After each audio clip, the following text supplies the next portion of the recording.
The year is 1720. In the stifling heat of a courtroom in Spanish town, Jamaica, the air is heavy with the scent of sweat, tobacco, and impending death.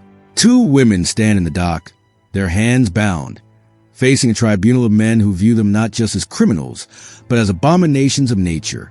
Outside, the tropical sun beats down on a colony built on order and hierarchy, but inside these wooden walls, that order has been shattered by the presence of Bonny and Mary Red.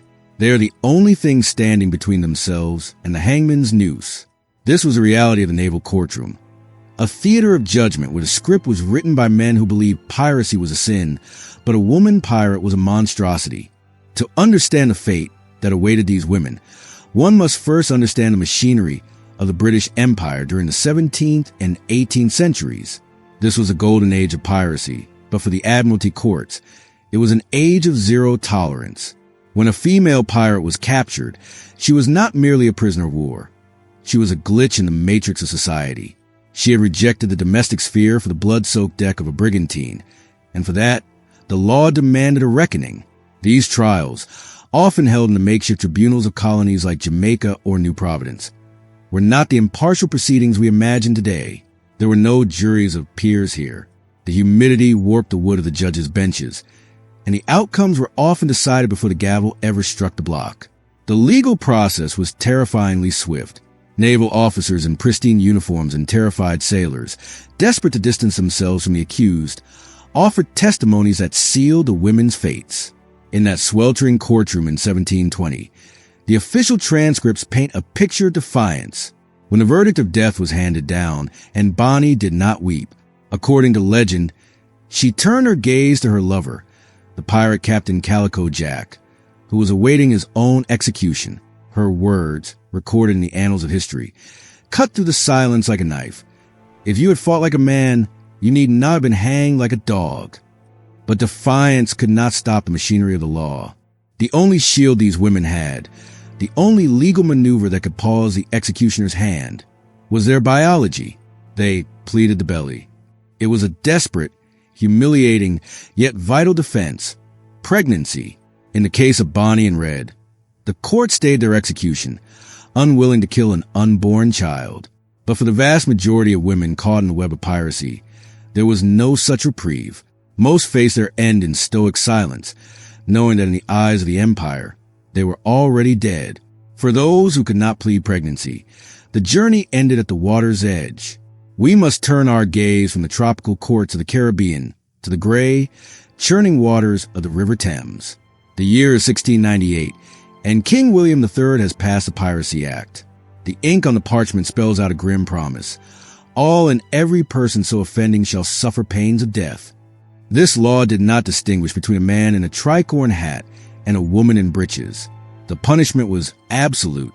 London's execution dock at Wapping was a place of nightmares. Imagine the cold, damp fog rolling off the river, mixing with the jeers of a crowd that is gathered by the thousands. This was not a quick, sterile procedure. It was a carnival of cruelty.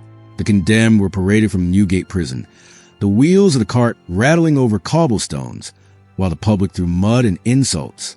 When they arrived at Wapping, the gallows loomed over the mudflats. The location was symbolic. The Admiralty insisted that pirates must die within the jurisdiction of the High Lord Admiral, over the water, between the high and low tide marks. The method of execution here was particularly gruesome. It was not the long drop developed in later centuries to snap the neck instantly. This was the era of the short drop. As the cart was pulled away, the condemned were left to dangle, suffocating slowly in a macabre ritual known as the Marshal's Dance.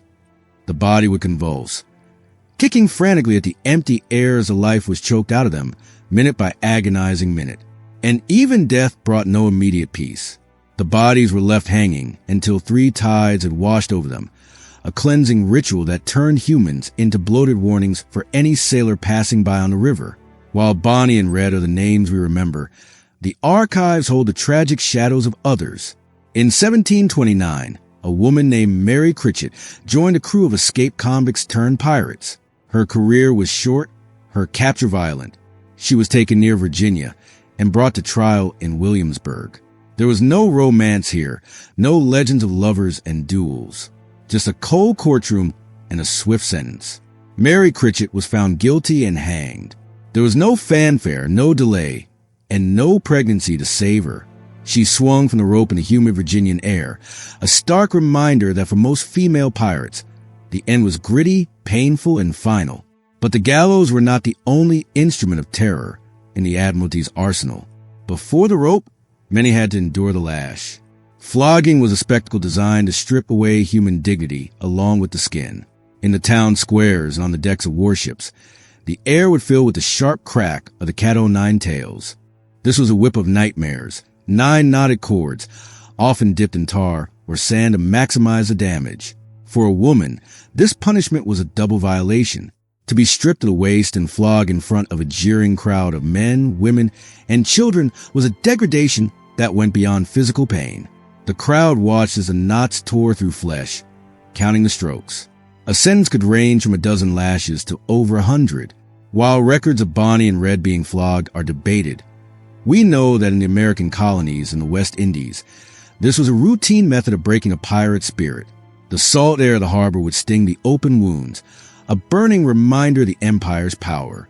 It was a lesson written in blood. The seas belonged to Crown, and those who defied it would be broken. Yet, there was a fate perhaps more haunting than execution or torture, erasure. In the chaotic ports of the Caribbean, West Africa, and the Spanish Main, the line between pirate, privateer, and commodity blurred. For women of color, African or indigenous women found aboard pirate vessels, capture often meant a descent into the abyss of slavery. In the Spanish and Portuguese colonies, the archives from Portobello and Cartagena in the late 17th century whisper of these spoils of war. A woman captured on a pirate ship might not be tried as a criminal but processed as property. Her identity as a crew member, a fighter, or a free woman was stripped away instantly. She would vanish into the plantation economies or the households of colonial officials, forced into concubinage or domestic servitude. History loses track of them here.